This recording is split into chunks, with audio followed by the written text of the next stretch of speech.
Hi everyone. I do think that the ideas and concepts brought up could be utilized in Seattle, Washington. There might be a few things that need to be tailored due to the climate and location of the city, but those are trivial things that would just be done during the bureaucratic process.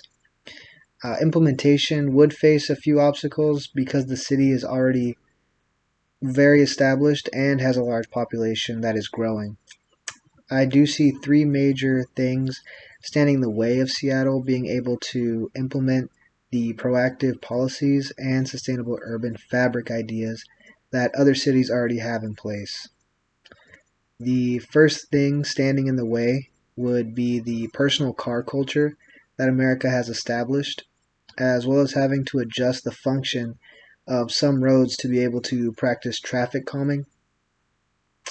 While there is a good public transit system in place, the personal car is still the dominant mode of commute and transportation.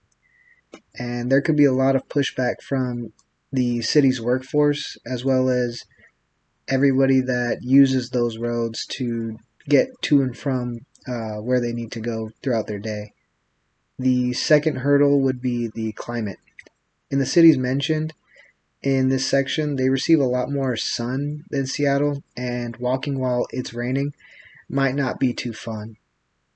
Also, attempting to use solar power might not work or be beneficial or efficient enough with all of the cloud coverage days that Seattle sees.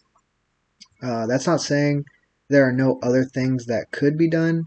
CHP plants would probably be the better alternative to solar power. The final thing I could identify being a potential obstacle is doing all of this and mitigating the effects that it might have on the housing market at the same time. The housing market in Seattle is already seeing some gentrification and negative trends with things becoming more and more expensive. So that would probably be something that they would have to do hand in hand as far as trying to mitigate those effects on the housing market. I personally think that the quality of life and sense of community would be nice, and I'm personally more than willing to live in a place like the cities mentioned in this section.